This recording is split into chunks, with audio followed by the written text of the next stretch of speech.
is the election free, is it fair, and is it safe? And for our observation, I think we'll all agree that we found it to be free, fair, and largely safe. Now, we know there were some incidents that occurred, but when you have over 4,000 polling stations and you only have incidents at maybe 24, that's still relatively a low number in a safe election. And we're very proud of Bangladesh. We're proud of your military and your police, because I think your military and your police helped make it a safe election. We all felt safe here, and that's about all we can really talk about. It's not for us to decide what your voter turnout means, one way or the other. Good morning. I feel compelled to add some information.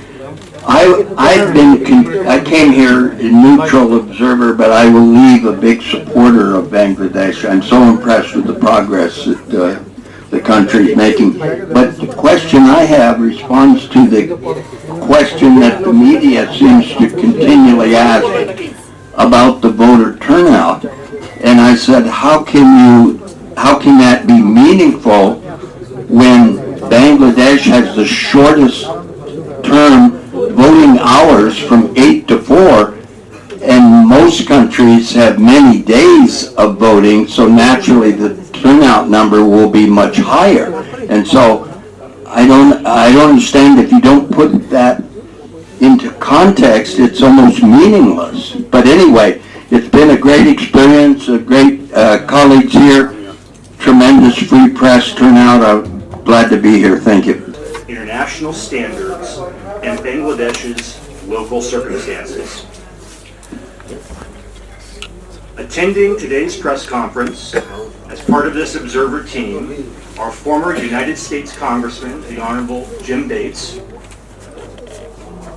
a former senior U.S. official, United States government official, Javier Piedra, Mr. Terry Easley, who's a Organization of Security and Cooperation in Europe certified election observer, the Director of Africa House London, Mr. Richard Simatego, the political editor of the EU Reporter, Mr. Nicholas Hugh Powell, the founder and CEO of GDP International, Mr. Volker Friedrich, the president of the World Peace Organization of Norway, Mr. Anders Norden, former member of the Australian Parliament for New South Wales Legislative Council, Mr. Shaukat Muslimani, and myself, Alexander Gray, former Deputy Assistant to the President of the United States and Chief of Staff of the White House National Security Council. We would be pleased at this point to take any questions, and I know my colleagues all have important points to make. Thank you very much. Unfortunately, as members of an election observer team, we are very limited into the comments that we can make. We have to maintain strict political impartiality. And we are going to make a report, and our report will be public. It will be turned in within 30 days, probably 2 weeks from now. We will give you all of our findings, and importantly, we will give you recommendations that we feel are important for your democracy.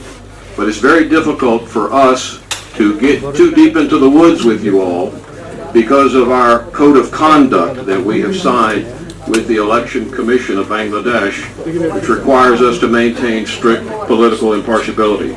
So we've made our statement to you today, and we're going to issue a formal report that'll be very comprehensive, and this report will also include, we think, important recommendations for your democracy. And we'll make sure that that's made public, and you'll all get access to that. So I'm afraid that's about all we can say, and I apologize for that, but that's the world that we live in, and that's the code of conduct that we operate. So I want to thank you all for coming. It's not for us to say what the voter turnout means to the international community. It's for each international community to decide that for themselves. How are we to say what a voter turnout is or should have been? That's not for us to determine. Our determination and our mandate is the election free, is it fair, and is it safe? And for our observation, I think we'll all agree that we found it to be free, fair, and largely safe. Now, we know there were some incidents that occurred, but when you have over 4,000 polling stations and you only have incidents at maybe 24, that's still relatively a low number in a safe election. And And we're very proud of Bangladesh. We're proud of your military and your police, because I think your military and your police helped make it a safe election. We all felt safe here, and that's about all we can really talk about. It's not for us to decide what your voter turnout means, one way or the other. But thank you for asking. Again, that's not our mandate. We don't determine whether it's credible or not. We just determine, is it fair, is it safe, and is it free? And our observation is, honestly, that it was fair and it was safe and it was largely free. I mean, largely safe. It's definitely fair and free that we have seen. It was very impressive the way your election commission put things together. Now, we are not partisan, and so we have to maintain our strict impartiality, impartial judgment regarding this election. Our role is just to come, to observe and report. And what I'm telling you is our report will be issued within 30 days, and it will include everything that you need to know from us, and it will also include what I think are going to be some important recommendations that we're going to make that will, I think, improve your democracy and your process. Can I just add to what Terry Easley just said? It was very important for us to follow strict guidelines of professional observation, and what we've observed on the day as an Australian, former Assistant President of the Legislative Council of New South Wales, what we've observed was that it was free and fair and was very safe. We were able to walk in to 7 different polling stations within Dhaka and outside of Dhaka, and did not see, hear or witness any evidence of violence or influence of any form, other than the opportunity for us to speak to polling station officers and voters. And they were free to speak, and we were able to ask them questions, and they were able to answer questions without any hesitations.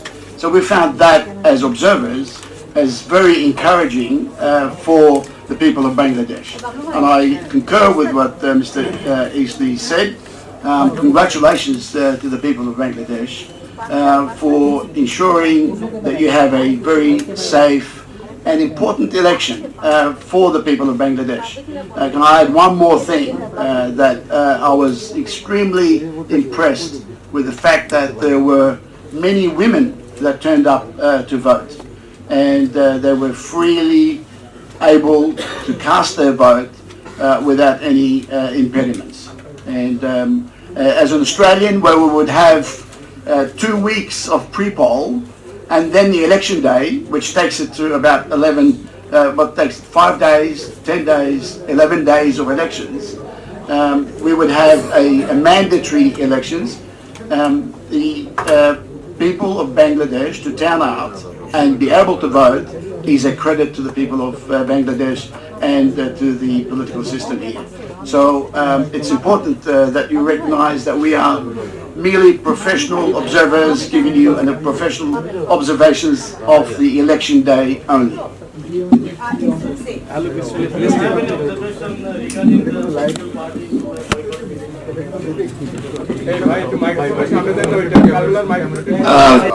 We as an international observer team has not received a single complaint, not one. And we told people early on, if you see something, say something, and say it to us. And nobody has reported anything to us. I will say this, that extraordinary claims require extraordinary evidence. If you have evidence that something has happened that is wrong, fraudulent, or irregular, we want to see it. And you can send that to us, and we'll certainly investigate it. Hello, Mr. Leslie. I have a question. Hello, Mr. Leslie. On January 7 election was a one-party election. This is a one-party election. There is no competition, because you know that the Bangladesh major opposition party BNP boycotting the election. And how do you say that this election was maintained the international standard? I didn't say that they maintained. Did I say they maintain international standards? I didn't. No. Oh, you said that. Okay. So The comment about international standards pertains to the remit of these observers, which is the process, the technical process of voting. The voting itself, the procedure surrounding voting, in the observation of everyone at this table, met international standards for free, fair, transparent, and accountable. Again, we do not comment on political matters pertaining to parties and any of the political machinations involving Bangladesh's election. That's outside of our remit. We are simply commenting on the technical nature of the voting itself. All right, I want to thank you for coming again. I don't want to get too deep in the woods because we run the risk of violating our code of conduct and maintaining strict political impartiality. But again, our report will be made public. We have 30 days to make it. It'll probably be done in 2 weeks, and we'll make sure that you all get a copy of it. Again, I want to thank you for coming. Thank you.